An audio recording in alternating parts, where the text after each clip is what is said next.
C'est vraiment je dirais c'est l'affaire de tous, la violence à l'école. Il n'y a pas à penser qu'il va y avoir un spécialiste de la violence à l'école qui va tout résoudre. Mais il y a aussi à travailler avec les autres, avec les parents, avec les associations, avec les mairies, avec la police, avec tous les partenaires possibles. Je dirais que quand vous avez un cas extrêmement difficile, le problème ne se pose pas, c'est la loi. Bon, je veux dire, on n'a pas à frapper un enseignant dans une classe. Bon, c'est comme ça. Hein, le code pénal français est précis. Hein, c'est agression contre un agent détenteur de l'autorité publique dans l'exercice de ses fonctions. Il y a une échelle de sanctions. Il est normal que ce soit pénalisé. 학교를 졸업하면 학교 폭력도 끝난다고 생각할 수 있겠지만 프랑스 교육부 관계자의 말처럼 학교 폭력의 상처는 평생 지울 수 없을 수도 있습니다. 필요하다면 군인과 경찰을 동원해서라도 학교 폭력을 뿌리 뽑겠다는 프랑스. 하지만 보다 근본적인 인성교육이 있어야만 학교 폭력을 제대로 없앨 수 있을 텐데요. 그래서 학교와 지역사회가 함께 손을 잡고 다양한 학교 폭력 예방 프로그램을 마련하고 있습니다.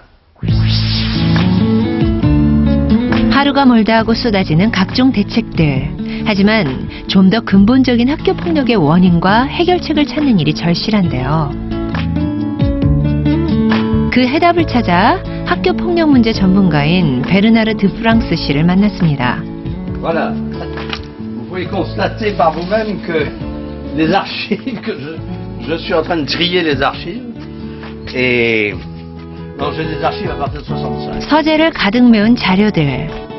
이 모두가 40년 가까이 모아온 학교 폭력에 관한 것들인데요. 폐간된 신문이나 인터넷에는 없는 기록들까지 이곳에서 모두 찾아볼 수 있습니다. Depuis 1965, depuis que je suis sorti du lycée, grosso modo, depuis 1965, parce que j'étais responsable d'un mouvement de jeunesse pour, en 1963, 64, 65, jusqu'en 70, et j'ai commencé à m'intéresser beaucoup aux questions politiques, et à ce moment-là, je gardais tous les journaux que j'achetais. 고등학교 철학 선생님이던 드 프랑스 씨는 학교 폭력이란 말이 생기기 전부터 이 분야를 연구하기 시작해 1989년 학교에서의 폭력이라는 책을 썼는데요. 이 책은 학교 폭력에 관한 필독서입니다. Beaucoup d'enfants, malheureusement, retournent la violence qu'ils subissent contre eux-mêmes, en dépression. Tous les phénomènes de comportement à risque, de comportement suicidaire, de drogue, de suicide. Le suicide est la deuxième cause de mortalité chez les 15-25 ans en France. Vous voyez ? Ce qui est beaucoup plus empoisonnant, beaucoup plus difficile à cerner, c'est tout ce qu'on appelle les incivilités quotidiennes. 드 프랑스 씨는 40년간 학교 폭력을 연구하면서 무엇보다 학교 폭력의 부작용에 대해 걱정하고 있었는데요.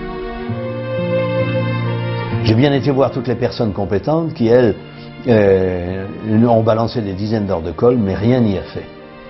Rien n'y a fait. Et j'ai donc enduré ce supplice durant 10 ans. C'est-à-dire que ça a commencé à la maternelle, ça a continué dans le primaire, et jusqu'à la fin de la 3e où j'ai quitté le bahut. Et au lycée, enfin, il arrive à respirer. 다방면으로 폭넓게 학교 폭력을 연구해온 드 프랑스 씨. 그는 더 많은 관용을 베푸는 일에는 역설적으로 더 강한 제재가 뒤따른다고 말하는데요. 그러면서 학교 폭력에 대한 해결책은 분명히 있다고 강조합니다. Et donc je dis à la collègue, mais c'est très simple, il suffisait de lui donner une punition, parce que s'il insulte la prof, c'est grave, ça doit être puni, bien sûr, mais s'il insulte sa petite camarade qui est plus faible et qui est mineure, la punition est doublée. C'est beaucoup plus grave de se moquer de ta petite copine et de l'injurier que de m'injurier moi. Moi, je suis adulte, j'ai tous les moyens à ma disposition pour établir le droit. La petite copine, voilà, qu'est-ce qu'elle a comme moyen? Et donc, ah bon, c'est à ta petite copine que tu t'as adressé, ben tu auras 2 heures de colle au lieu d'une. L'interdit n'est qu'un moyen pour accéder à une liberté. L'interdit de brûler les feux rouges, c'est pour moi le moyen de rentrer chez moi et de ne pas me faire écraser par une voiture, de ne pas me... Voilà. Donc, l'interdit est d'abord une autorisation. 파리에서 150km 정도 떨어진 노르망디 지역의 그랑크론.